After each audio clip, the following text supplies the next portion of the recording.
الشيطان الرجيم بسم الله الرحمن الرحيم يا أيها الذين آمنوا إذا قمتم إلى الصلاة فاغسلوا وجوهكم وأيديكم إلى المرافق وامسحوا برؤوسكم وأرجلكم إلى الكعبين صدق الله العظيم.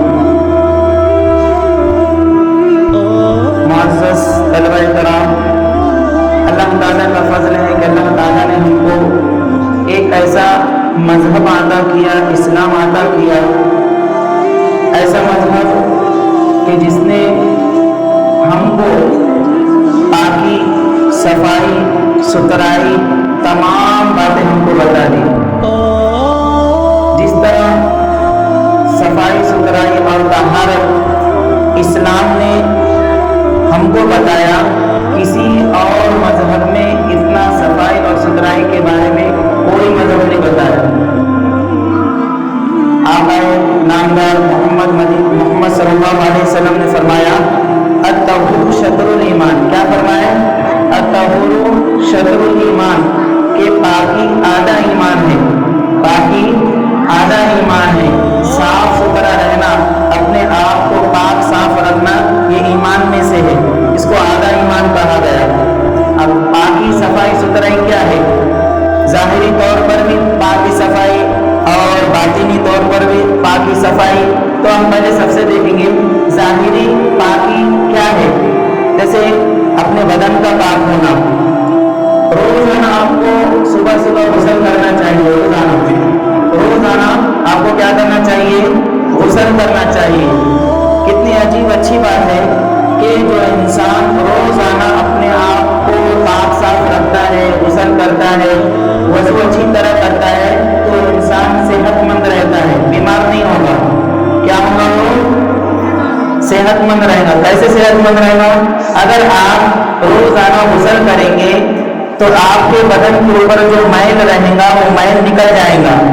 اگر آپ غسل نہیں کریں گے تو آپ کے بدن کے اوپر وہ میل ویسے ہی رہے گا. اگر بدن کے اوپر میل ویسے ہی رہا تو پھر آپ کے بدن کیا ہونا ہے؟ آپ کے بدن، آپ کی صحت خراب ہو جائے گی. آپ کی صحت کیا ہو جائے گی؟ خراب ہو جائے گی. تو سب سے پہلے روزانہ غسل کرنا چاہیے. اس کے بعد 5 وقت نماز ہے. نماز سے پہلے اچھی طرح وضو کر لے. اچھی طرح کیا کرے؟ وضو کر لے. وضو جس طرح آپ صلی اللہ علیہ وسلم نے فرمایا، آپ کو یہاں پر سکھایا گیا، اس طرح اچھی طرح وضو کرے. اپنے ہاتھ کو، منہ کو مل کر دھوئے. صرف ایسا نہیں ہے کہ پانی ڈال دیا اور نکل کر آ جائے. اپنے ہاتھوں کو، چہرے کو مل کر دھونا ہے، رگڑ کر دھونا ہے. اس سے کیا ہوگا؟ ہمارے بدن پر جو بھی میل ہوگا وہ نکل جائے گا. کیا ہوگا؟ میل نکل جائے گا. اسی طرح کچھ بچے ہوتے ہیں طہارت کے لیے جاتے ہیں. کہاں جاتے ہیں؟ طہارت کے لیے. اور اس طرح طہارت کرتے ہیں کھڑے ہو کر، یا اس طرح طہارت کرتے ہیں کہ وہ پیشاب اندر نہیں جاتا بلکہ فرشی کے اوپر ہی پڑا رہتا ہے. فرشی کے اوپر ہی پڑا رہتا ہے. کچھ بچے پیشاب ایسا کرتے ہیں کہ پیشاب کے چھینٹے بدن پر آ جاتے ہیں. پیشاب کے چھینٹے کس پر آ جاتے ہیں؟ بدن پر. آپ صلی اللہ علیہ وسلم، ایک واقعہ سنو. آپ صلی اللہ علیہ وسلم ایک مرتبہ کہیں جا رہے تھے تو راستے میں قبرستان نظر آیا. قبرستان سے گزرے اور تو گزرتے ہوئے آپ صلی اللہ علیہ وسلم نے فرمایا کہ یہ قبر والوں کو عذاب ہو رہا ہے. کیا ہو رہا ہے؟ عذاب ہو رہا ہے. اور عذاب کیوں ہو رہا ہے؟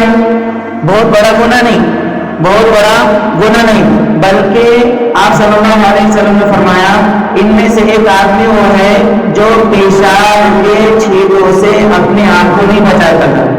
کیا پتہ چلا؟ کہ اگر انسان اپنے آپ کو پیشاب کے چھینٹوں سے نہیں بچائے گا تو اس کو بھی عذاب ہوگا.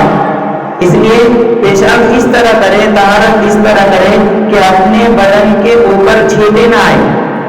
پیشاب اس طرح کرے کہ فرشی کے اوپر نہ پڑے. فرشی کے اگر اوپر آپ پیشاب کریں گے تو کیا ہوگا؟ آپ کے بعد کوئی دوسرا آئے گا، اس کا پیر وہاں پر پڑے گا، اس کا پیر وہاں پر پڑے گا، اس کے پیر میں گندگی لگے گی. پھر گندگی لگنے کی وجہ سے اس کا اثر اس کے دماغ میں آئے گا. اس کا اثر اس کے دماغ میں آئے گا. یاد رکھو